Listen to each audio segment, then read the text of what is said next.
दोस्तों फाइनली वो दिन आ ही गया। कुछ टाइम पहले मैंने new Tesla Model Y order की थी और आज डिलीवरी डे है। मैं अभी टेस्ला डीलरशिप जा रहा हूं और अपनी ब्रांड न्यू कार लेने के लिए, और believe me I am super excited. जैसा कि आप सब जानते हैं, टेस्ला एक ऑल इलेक्ट्रिक कार है जो स्टाइलिश डिज़ाइन, फास्ट स्पीड और लॉन्ग रेंज के लिए काफ़ी फेमस है। इसमें auto pilot features, panoramic glass roof और स्पेशियस इंटीरियर है जो ड्राइविंग एक्सपीरियंस को नेक्स्ट लेवल पर ले जाता है। स्टे ट्यून, क्योंकि मैं आपको दिखाने वाला हूं अपनी कार डिलीवरी का एक्सपीरियंस और नई टेस्ला मॉडल वाई का फर्स्ट लुक। तो दोस्तों हम लोग निकल चुके हैं अपनी नई कार मॉडल वाई को लेने के लिए और अभी हम रास्ते में हैं। ये कार मैंने ऑनलाइन ऑर्डर किया था, जैसे कि मैंने अपने इस मॉडल 3 को ऑनलाइन ऑर्डर किया था। जैसे कि आप जानते हैं कि टेस्ला एक यूनिक वे में अपनी कार्स को सेल करता है। दूसरे डीलरशिप की तरह ऐसा नहीं कि आप वहां जाएंगे, आपने कार पसंद किया और आप कार लेके आप आ जाएं। यहाँ पे आप डीलरशिप में जाने के बाद आप वहाँ भी जाएंगे तो भी आपको ऑनलाइन ही अपनी गाड़ियाँ ऑर्डर करनी होती हैं, और या तो आप कस्टमाइज़ ऑर्डर कर सकते हैं आप इंटरनेट से, या आप इन्वेंट्री में चेक कर सकते हैं कि आपकी एग्जैक्टली जो स्पेसिफिकेशन और जो आपको ऑप्शंस चाहिए अपने कार में, वो आपको हो सकता है कि कोई प्री मेड कार हो किसी आसपास के किसी इन्वेंट्री में, तो वहाँ से वो ऑर्डर कर सकते हैं। तो हमने भी सारा कुछ प्रोसेस ऑनलाइन किया है और सिमिलरली इस कार की तरह हम भी उस कार को अब डिलीवरी लेने जा रहे हैं, जो कि सेंटा क्लैरिटा सिटी में है, जो हमारे घर से करीबन 1 घंटे के रास्ते में था और हम रास्ते में हैं और अभी करीबन 15-20 मिनट्स का रास्ता भी बाकी है। तो वहाँ पहुँच के हम चेक करते हैं कि कार रेडी है और कितना टाइम वहाँ लगता है। दोस्तों अब हम पहुँच रहे हैं टेस्ला डीलरशिप। यहीं हमारी कार खड़ी है और एक्साइटमेंट सच में बढ़ती जा रही है। बस उम्मीद है कि कार रेडी हो और होपफुली ये पिकअप क्विक और स्मूथ हो।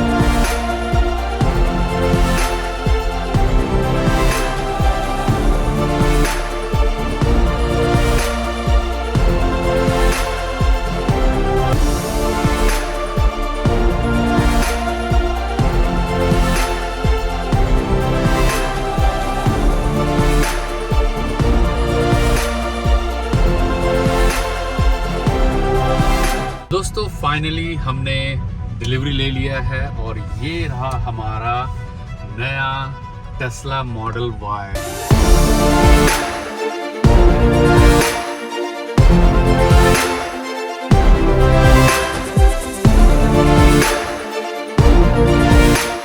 और जैसे कि आप देख सकते हैं कि अंदर हमने वाइट इंटीरियर चूज़ किया है और एक्सटीरियर जो कलर है वो भी इसका बिल्कुल वाइट है।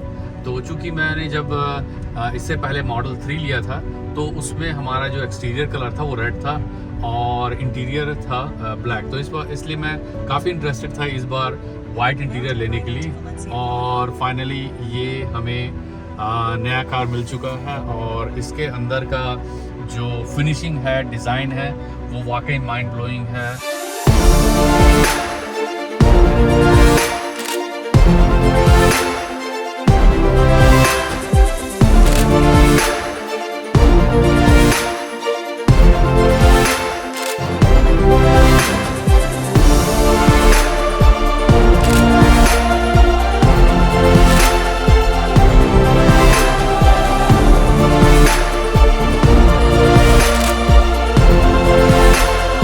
काफ़ी ज़बरदस्त लग रहा है। इसकी जो इनोवेटिव टेक्नोलॉजी है, सारा कुछ इलेक्ट्रिक है, सारा कुछ यहाँ पे डिज़ाइन किया गया है जो कि ऑन स्क्रीन है, और कोई भी फिज़िकल बटन यहाँ पे नहीं है। यहाँ तक कि हमारे पास जो गियर लीवर होता है वो भी इन्होंने निकाल दिया है।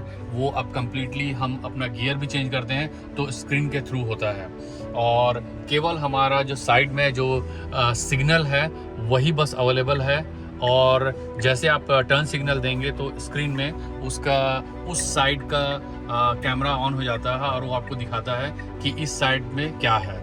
और ग्लव कंपार्टमेंट यहाँ दिया हुआ है, और जो स्टोरेज स्पेस है वो भी काफ़ी बड़ा है। और यहाँ पे 2 फ़ोन चार्जिंग के लिए दिया हुआ है जो कि वायरलेस चार्जिंग है, और उसके अलावा यहाँ पे बहुत ही अच्छा बड़ा स्टोरेज दिया हुआ है, और उसके अंदर में एक 12 वॉट का चार्जिंग भी दिया हुआ है जिसे आप इस्तेमाल कर सकते हैं। और ड्राइव है इसका काफ़ी स्मूथ है, और ये डुअल मोटर है। जनरली 1 मोटर होता है, और अगर मान लीजिए आपको अगर डुअल मोटर चाहिए तो यू हैव टू पे एक्स्ट्रा फॉर दैट। और उस हिसाब से इसका जो पावर है वो काफ़ी अच्छा है, और चलाने के हिसाब से काफ़ी स्मूथ राइड इसका लग रहा है, जो कि मॉडल 3 के मुकाबले में काफ़ी नया है और थोड़ा एडवांस है। क्योंकि जो मॉडल 3 हमने लिया वो काफ़ी 5 साल से ऊपर हो चुका है हमें उसे ड्राइव करते हुए, तो उस वक्त की टेक्नोलॉजी और आज की जो टेक्नोलॉजी में काफ़ी फ़र्क है। तो उसके हिसाब से टेस्ला ने काफ़ी अपने टेक्नोलॉजी को काफ़ी इम्प्रूव किया है, और उसके हिसाब से एक बेहतर डिज़ाइन दिया हुआ है। तो दोस्तों अभी मैंने इस कार को फुल्ली ऑटोमेटिक या फुल्ली सेल्फ ड्राइविंग में कन्वर्ट कर दिया है, ऑन कर दिया है। अब ये गाड़ी अपने आप चल रही है, और देखिए खुद अब यहाँ पे येलो लाइट हो गया है और ये रेड हो गया, और गाड़ी खुद ब खुद पूरा यहाँ पे रुक गई है। और आगे भी ये देखना है कि जैसे ही ग्रीन लाइट होता है तो गाड़ी उसके हिसाब से कैसे एक्टिव होता है, और कैसे अपने चारों तरफ इन कैमरास को यूज़ करते हुए वो अपनी पोजीशनिंग को रखता है। और उसी के अनुसार जैसे कि यहाँ पे स्पीड लिमिट है 40, उसके हिसाब से ही कार आगे चलने लगेगा। और कम्प्लीटली फुल्ली ऑटोमेटिक हो चुका है अब टेस्ला की सारी गाड़ियाँ जिनके पास भी ये ऑप्शंस अवेलेबल है। हालांकि ये इस ऑप्शन को लेने के लिए आपको 8 to 10,000 एक्स्ट्रा पे करना पड़ता है, तो उसके बाद ही आपको ये ऑप्शन मिलता है। तो ये ऑप्शन आजकल बहुत ही कॉमन होता जा रहा है, खासकर टेस्ला गाड़ियों में, जबकि गाड़ियां अपने आप ऑटोमेटिक तरीके से चलने लगती है। और खासकर बहुत ही इजी भी होता है जब कभी भी आप फ्री वे में या लंबी ड्राइव पे जाते हैं। तो देखिए अभी ग्रीन सिग्नल आ गया, अब ये गाड़ी अपने आप खुद ब खुद चलने लग गई है। मुझे उसमें कुछ भी नहीं करना पड़ रहा है, अपने चारों तरफ ये मैनेज कर रहा है कि गाड़ियाँ आजू बाजू और जितनी भी गाड़ियाँ पार्क हैं उसके हिसाब से कैसे वो मैनेज कर रहा है। मेरे साइड में कुछ गाड़ियाँ भी आ रही हैं तो उसके हिसाब से भी कैसे बीच से गाड़ी लेके जाना है, ये कार अपने आप ये सारा डिसीजन लेती है। और जैसे अभी कुछ टाइम के बाद हमारा एक लेफ़्ट टर्न आने वाला है, तो देखते हैं कि उस लेफ़्ट टर्न में अपना कैसे खुद ब खुद वो डिसीजन लेता है कि आजू बाजू कोई कार ना हो, और कैसे वो लेफ़्ट लेन में जाता है। ये भी मुझे देखना है कि ये गाड़ी कैसे स्मूथली इन सब चीज़ों को वो कंप्लीट करती है। तो अब बिल्कुल थोड़े ही देर में हमारा एक सिग्नल और है, उसके बाद हमारी कार लेफ़्ट साइड में होनी चाहिए। तो अब देखते हैं कि ये कार इस टास्क को कैसे कंप्लीट करता है। अब ये यहाँ पे रेड लाइट हो रहा है और सारी गाड़ियाँ रुक रही हैं, तो अब ये गाड़ी भी ऑटोमेटिकली इस कार के पीछे रुक जाएगी। और जैसे ही ग्रीन सिग्नल होगा तो सारी गाड़ियाँ निकलेंगी, और ये देखना इम्पॉर्टेंट होगा कि गाड़ी लेफ़्ट लेन में कैसे अपने आप जाती है। मैं कुछ भी नहीं करूँगा, और आई होप कि सेफ रहे। जस्ट लेट्स सी कि गाड़ी कैसे लेफ़्ट लेन में जाके अगले सिग्नल में ये लेफ़्ट टर्न बनाती है, वो भी अपने आप। तो ये देखना थोड़ा दिलचस्प होगा। मैं भी थोड़ा सा नर्वस हूँ भी इस वक्त कि गाड़ी कैसे लेफ़्ट टर्न लेगी अभी। कमान कमान कमान कमान। ओके, कार ने अपने आप सिग्नल दे दिया और अब हम लेफ़्ट लेन में आ चुके हैं अपने आप। अब जो हमारा लेफ्ट टर्न यहाँ आने वाला है इस सिग्नल पे, यहाँ पर भी मैं कुछ भी नहीं करूँगा। अब ये गाड़ी अपने आप लेफ्ट टर्न की यहाँ पे। अब यहाँ से वो जैसे सिग्नल क्लियर होगा तो वो चेक करेगी कि कब ऑन कमिंग कार्स ना रहें, तो वो लेफ्ट टर्न अपने आप करेगी। तो यहाँ भी थोड़ा देखना दिलचस्प होगा कि लेफ्ट टर्न कैसे बनाती है यहाँ से अपने आप। ये देख लीजिए, मैं कुछ भी नहीं कर रहा हूँ, गाड़ी अपने आप लेफ्ट टर्न कर ली और अब कार सीधी जा रही है अपने डेस्टिनेशन की ओर और कुछ ही दूरी पे हमें राइट टर्न लेना है। और देखते हैं कि गाड़ी अपनी आगे कैसे अप्रोच करती है। फिलहाल मुझे अभी कुछ भी करना नहीं पड़ा है, जो कि वाकई में एक बहुत ही ज़बरदस्त टेक्नोलॉजी है कि आज के डेट में आपको बिना कुछ मैनुअल इंटरवेंशन के गाड़ी अपने आप चल रही है। और अब आगे राइट टर्न लेना है कार को, अब अपने आप उसको राइट टर्न लेना है। ये धीरे कर रही है कार को, स्टॉप साइन आने वाला है, ये अपने आप गाड़ी स्टॉप साइन में स्टॉप कर ली। अब चूंकि और कोई गाड़ियाँ नहीं है तो हमारी गाड़ी को पहले जाने का राइट है। तो ये देख लीजिए, अपने आप गाड़ी टर्न कर लिया।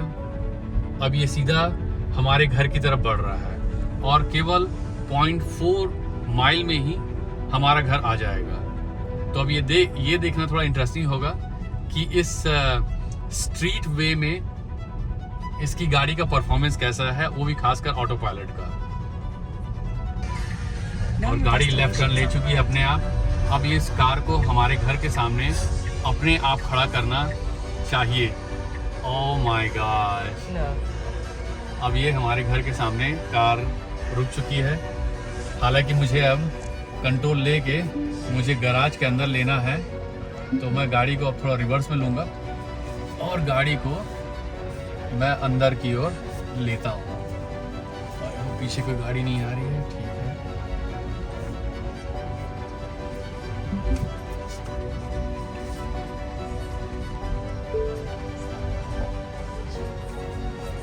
और ये गाड़ी हमारे घर के सामने अब लग चुकी है।